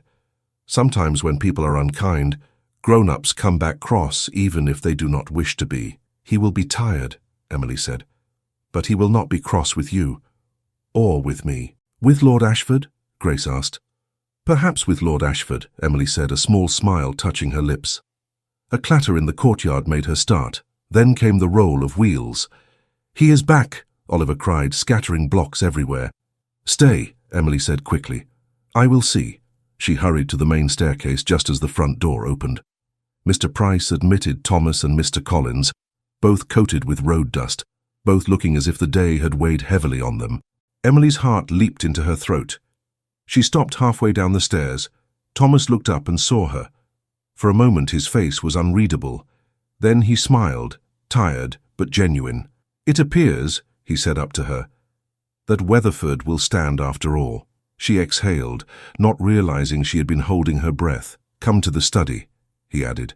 "Both of you," he said to Emily and Lady Agatha, who had appeared from the drawing-room like a general answering a call to arms. "We have much to tell." They gathered around the hearth in the study. Mr. Collins took the same chair he always did, as if its familiarity steadied him. "How did they receive you?" Lady Agatha asked at once. "Badly," Thomas said dryly. "As expected. Lord Ashford did not attend in person, but his lawyer and 2 business friends did. They were offended on his behalf. They spoke much of honor and stability. And of me?" Emily asked quietly. "They spoke of you," he admitted, "not by name. As a certain individual whose influence has had unfortunate consequences." Emily held his gaze. "And what did you say?" "I said," he replied, "that the only unfortunate consequence of your influence was the revelation of truths I should have seen sooner." Mr. Collins cleared his throat. "Lord Ashford's party demanded full repayment of all extended credit inside 6 months and hinted at legal action." "And you?" Lady Agatha pressed. "We refused the time frame," Collins said, "and we insisted on the original schedule.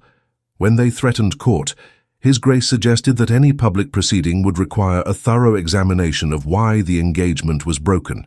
Lady Agatha's eyes narrowed. "At which point, they would have to decide whether airing Margaret's behavior was worth the satisfaction." "Exactly," Thomas said. "I told them I would prefer the matter remain private, out of respect for their family, but that I was prepared to defend my decisions in any venue they chose." Emily stared at him. "You would have let the world know for my sake, for the children's?" "For our sake," he corrected. "I will not live a life built on silent secrets." Mr. Collins smiled faintly. They did not expect such firmness, or such willingness to drag their own name through the mud if necessary. Bullies seldom do. "In the end," Thomas said, "they accepted a compromise. They will withdraw from one of the larger projects, but they will not call in existing debts early. We will lose some potential profit, but we will not be destroyed." "And Lord Ashford?" Lady Agatha asked. "He is furious," Collins said. "Privately. But publicly he will say little. He dislikes losing money more than he likes making points. He will paint the matter as a mutual parting due to irreconcilable differences." "That much is true," Thomas said calmly. "And the gossip?" Emily asked. "Will it become worse?" "For a time," Collins said honestly. "Your engagement," he nodded respectfully toward Emily, "will provide fresh fuel, but there are other scandals. The world has a short memory when it comes to outrage, especially when the target refuses to beg for its pardon." Lady Agatha sat back, exhaling. "Well," she said, "it seems we have survived the first battle. Barely." Thomas reached for Emily's hand where it rested on her skirt. He did not care that his aunt and solicitor saw. "Not barely," he said. "Decisively enough, we will tighten our belts. We will seek other partners, but we are not at their mercy." Emily felt his fingers close around hers and had to look down for a moment to hide the shine in her eyes. "What did they say when they learned you intend to marry a maid?" Lady Agatha asked bluntly. "They said I was throwing myself away," Thomas replied. "I said I was throwing away pretense and reclaiming my own judgment. Then I left before they could answer." "Yes," Lady Agatha murmured. "That sounds like you." Mr. Collins rose. "I will send you a written summary in the morning, Your Grace," he said. "For now, I imagine you wish to be with your children." "And with my fiancée," Thomas said. Emily stiffened slightly at the word, though she had heard it from his lips before, in private. To hear it in front of others made it real in a new way. "Yes," she said softly. The wedding was set for 6 weeks later. Lady Agatha insisted that any longer delay would stretch the scandal out like stale pastry. A small ceremony was planned at the chapel on the Weatherford estate. Only family, close friends, and a few neighbours of long standing were invited. No one from Lord Ashford's circle received an invitation. "You will be married where it began," Nurse Ellen told Emily as she brushed out Grace's hair one evening. "In the place where you first watched over them." Emily smiled, fingers tracing the stitching on her plain apron. "I still feel as if I might wake and find it all a story I told myself," she said. "That I went too far, and this is my punishment, or my reward, or some strange dream." "It is no dream," Nurse Ellen said. Buttons do not pop off dresses in dreams, and they will once you go about in silk. Preparations filled the days. A dressmaker from the nearest town arrived with tapes and pins.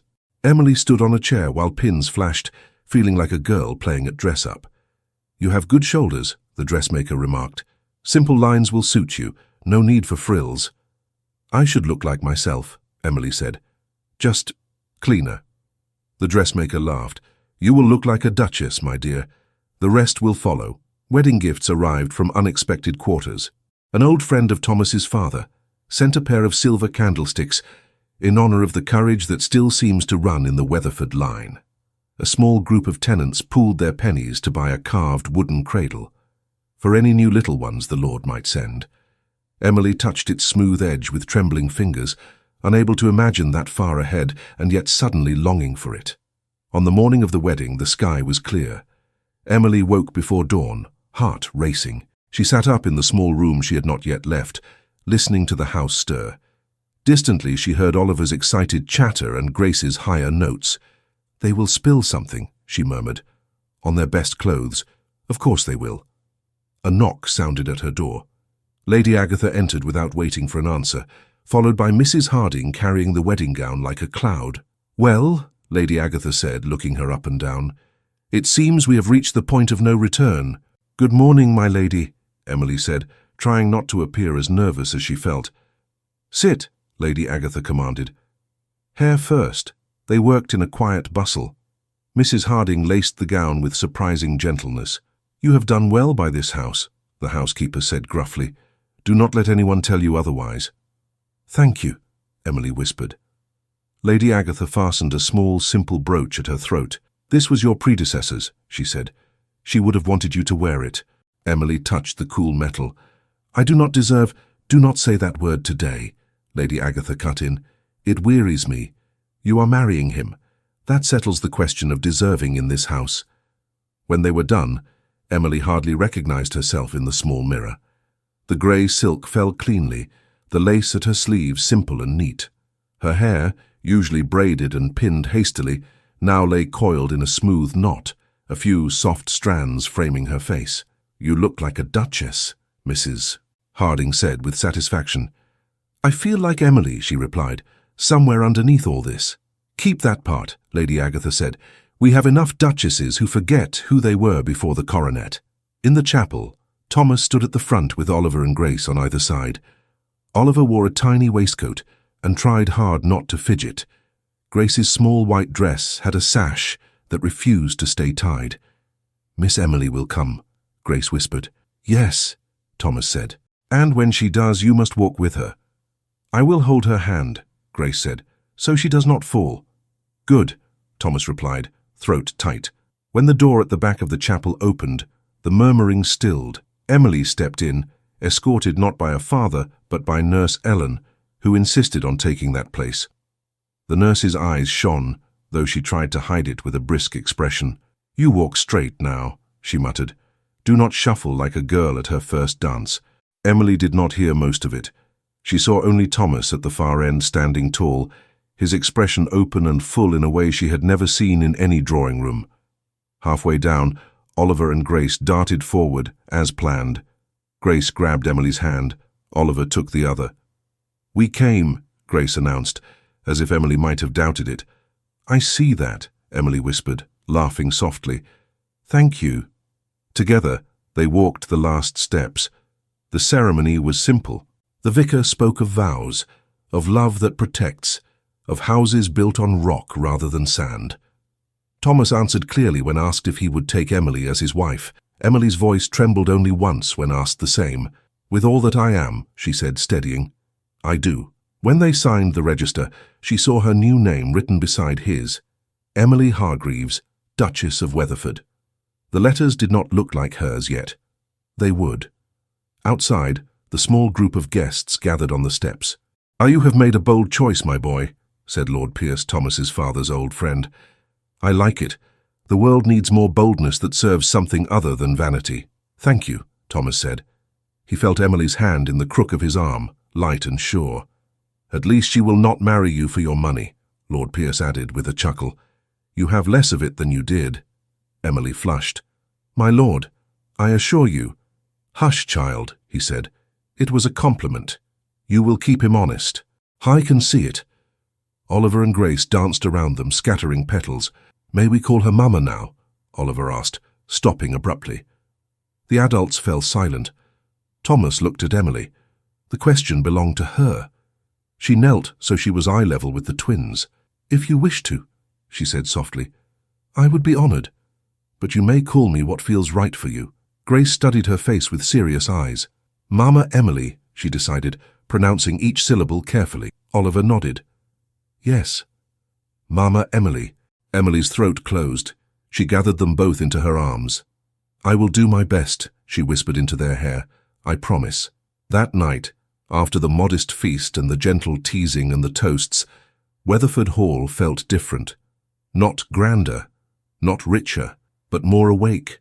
In the drawing room, after the servants had withdrawn, Thomas and Emily sat together on a small sofa, the fire burning low.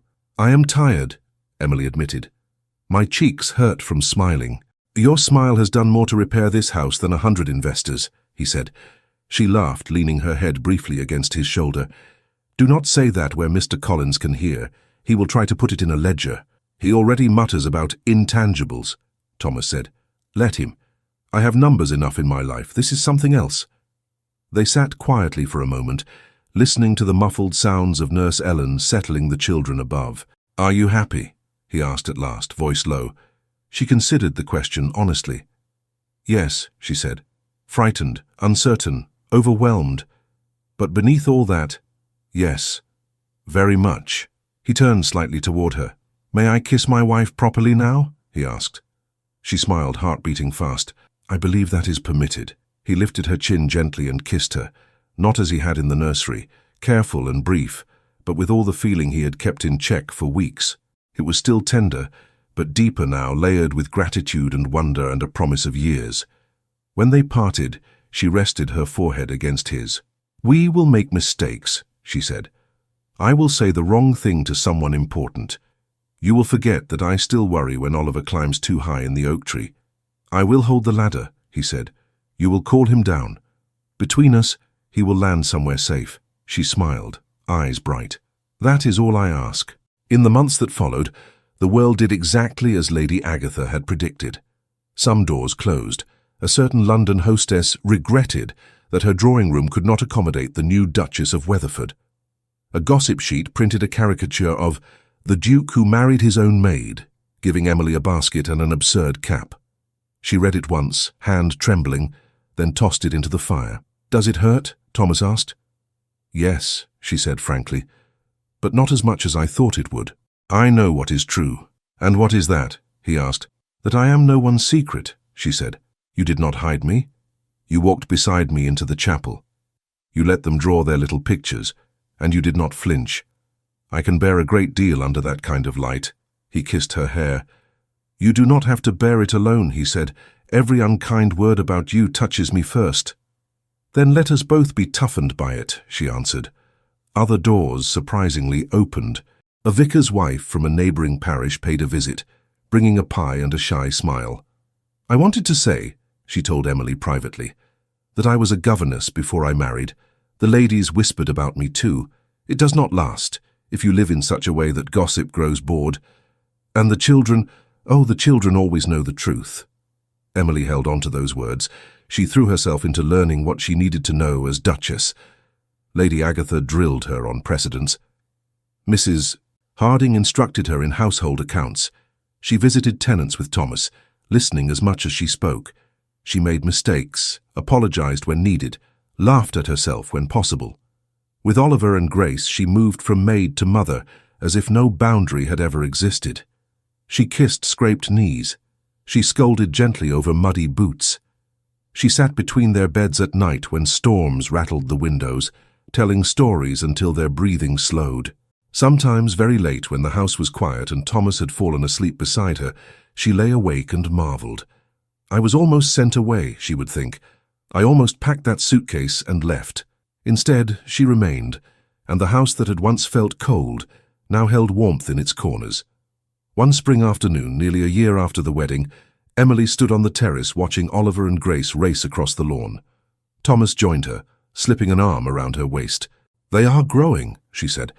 "Grace's dress is nearly too short. We will have to let down the hem," he said, "or ask my aunt to find yet another way to instruct you on the correct stitch for such alterations." Emily laughed. "She tries not to show it, but I think she is proud of us." "I know she is," he said. "I overheard her tell Lord Pierce last week, 'My nephew may be a fool, but he chose a very sensible fool to marry. She will keep him from complete disaster.'" "That is high praise indeed," Emily said, eyes shining. They watched the children a while longer. The wind carried their laughter up to the terrace.